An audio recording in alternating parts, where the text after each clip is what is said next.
ہم دیکھیں کہ ہم نے پایا کیا اور کھویا کیا۔ آج ہمارے پاس ایئر کنڈیشن گاڑیاں ہیں، ایئر کنڈیشن بنگلے ہیں، آج ہماری ذاتیں بڑی مضبوط ہیں، مگر میں تم سے سوال کرتا ہوں، مجھے جواب دو کہ کیا پاکستان مضبوط نظر آتا ہے؟ کیا پاکستان طاقتور دیکھتے ہو؟ کشمیر کے دعوے کیے جاتے ہیں مدد کی، کشمیر کے مسلمانوں کی مدد کی بات کی جاتی ہے، یہ بتاؤ میرے ساتھیوں، میرے بزرگوں، میں یہ سوال کر رہا تھا کہ کشمیر کے مسلمانوں کی حمایت کی بات کی جاتی ہے، یہ بتاؤ میرے ساتھیوں کہ ہم 42 سال میں کیا ترقی کر سکے؟ یہی کہ میرا گھر اتنا بڑا، میرے گھر یہ گاڑی، میرا اتنا وسیع کاروبار، میرے پاس اتنی دولت۔ یہ بتاؤ پاکستان کے پاس کیا دولت ہے؟ یہ بتاؤ پاکستان کے پاس کیا کچھ ہے؟ ہم کس پر فخر کرتے ہیں؟ باہر سے منگائی ہوئی گاڑیوں پر ہم کس پر فخر کرتے ہیں؟ باہر سے منگائی ہوئی مشینری پر، باہر سے منگائے ہوئے زندگی کے روزمرہ کے استعمال کی چیزوں پر ہم کس بات پر فخر کرتے ہیں؟ یہ بتاؤ ہم نے 42 سال میں کیا پیداوار دی ہے؟ ہم نے 42 سال میں کیا کچھ بنایا ہے؟ جو ممالک نوجوانوں ہمارے ساتھ آزاد ہوئے تھے، آج وہ کاریں، گاڑیاں، ریڈیو، ٹیلی ویژن، ٹینک، توپیں بنا کر دوسرے ممالک کو دے رہے ہیں، اور آج ہم ہیں کہ اپنی ہاتھ پھیلائے تھے، ہمیں ٹینک چاہیے، ہمیں اسلحہ چاہیے، ہمیں پیسہ چاہیے، ہمیں مدد چاہیے۔ ملک بھکاری بنا ہوا ہے اور ہمارے لوگ مضبوط سے مضبوط کون؟ چند لوگ، 42 سال سے چند لوگ، ایک ہی ٹولہ جو چہرے بدل بدل کر اس ملک میں برسر اقتدار رہا ہے۔ بات جسے دیکھو کرتے ہیں غریبوں کی، بات وہ بھی غریبوں کی کرتے ہیں جنہوں نے کل غریبوں کی بات کی۔ ہم سرمایہ داری کے خلاف ہیں، ہم جاگیرداری کے خلاف ہیں، تو خلاف ہونے سے بات بنتی نہیں، بات بنتی ہے کہ اگر آپ خلاف ہیں تو آپ نے جاگیرداری کے خلاف عملاً کیا، سرمایہ داری کے خلاف آپ نے عملاً کیا۔ نوجوانوں، آج اس مینار پاکستان پر عہد کرو کہ ہم بیکار نہیں بیٹھیں گے، ہم محنت کریں گے، رات دن محنت کریں گے، ہم اپنی کاریں خود بنائیں گے، اپنا اسلحہ خود بنائیں گے، ملک کی ہر ایک چیز خود بنائیں گے،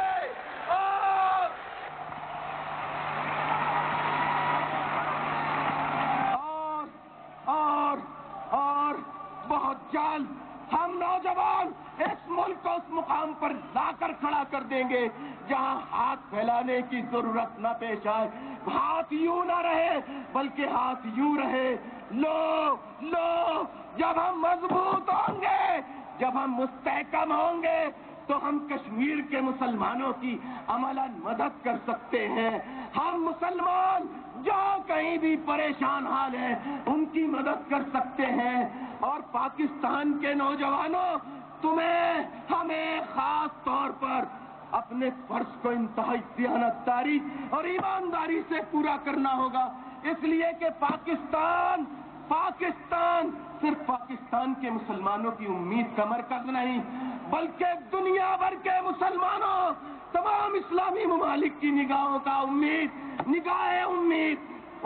کا مرکز پاکستان رہا ہے۔ دیکھو، اگر یہ خدا نہ خواستہ ملک کمزور ہوا، کو پائیدار نہ بنا سکے تو جو ہم سے امیدیں رکھتے ہیں مسلمان، ہم انہیں کچھ نہیں دے سکتے۔ ہاں، آئیں گے اسٹیج پر، تقریریں کریں گے، دعوے کریں گے، تالیاں بجوائیں گے، نعرے لگوائیں گے، ٹاٹا کر کے چلے جائیں گے۔ نوجوانوں، میں نے یہ پیغام راولپنڈی میں بھی دیا، تمہیں یہ پیغام لاہور میں بھی دیا، لیکن بہت تھوڑے تعداد میں تھے۔ آج میں تم نوجوانوں سے کہتا ہوں، میں یہ پوچھتا ہوں کہ تم یہ بتاؤ، ملک کی کتنے فیصد آبادی امیر ہے، دولت مند ہے، جاگیردار ہے، سرمایہ دار ہے؟ کتنے فیصد؟ 2%، اس سے زیادہ نہیں۔ ملک کی 98% اکثریت متوسط طبقے غریب طبقے سے تعلق رکھتی ہے. بات ہوتی ہے جمہوریت کی, بات ہوتی ہے آزادی کی کہ پاکستان میں سب کو آزادی ہے, انسان کے جو حقوق ہوتے ہیں وہ ملنے چاہیے, اس کو اس کے رائٹس ملنے چاہیے, جمہوریت ہونی چاہیے. لیکن نوجوانوں, تم میری ان باتوں کو نوٹ کر لو ذہن میں, اور 43 سے آج کا حساب نکال لینا.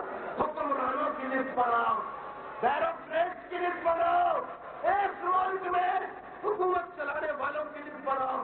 تم خود کہو گے جمہوریت کے نام پہ, اسلام کے نام پہ, یا سوشلزم کے نام پہ, وغیرہ وغیرہ کے نام پہ, جو بھی لوگ آئے ہیں وہ غریب نہیں آئے, وہ مظلوم طبقے سے نہیں آئے, وہ 98% میں سے نہیں آئے, بلکہ 2% میں سے آئے. میرے دوستوں, نوجوانوں, سنو سنو, صحیح جمہوریت, صحیح حق اس وقت میں ملے گا جب تم خود اسمبلیوں اور ایوانوں کے ممبر بنو گے.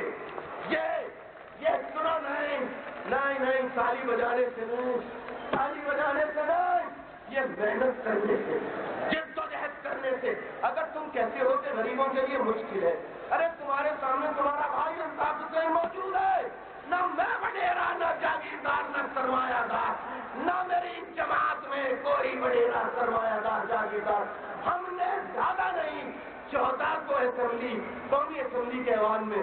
پنجاب کے غریبوں, نوجوانوں, اگر تم متحد ہو جاؤ تو ہم 14 پہنچا سکتے ہیں, تم 50 نہیں پہنچا سکتے.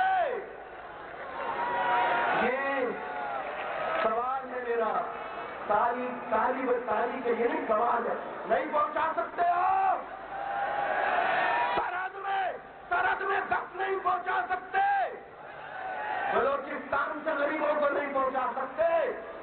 صحیح جمہوریت اس ملک میں اسی وقت ہوگی, صحیح جمہوریت اس ملک میں اسی وقت ہوگی.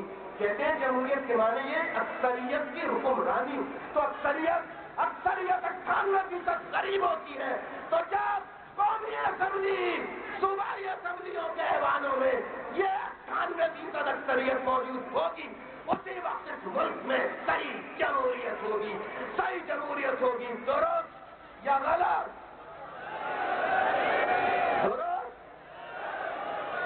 میرے بھائی شیخ رشید نے بھی تاج محل کا, پاکستان ایک ہے, پاکستان ایک ہے, نوجوانوں سے صرف نوجوان, پاکستان ایک ہے.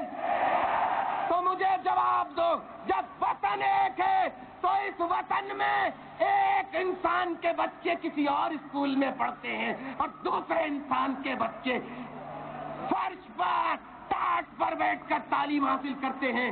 کیا سچے اچھے پاکستان میں یہ قاعدہ قانون ہونا چاہیے؟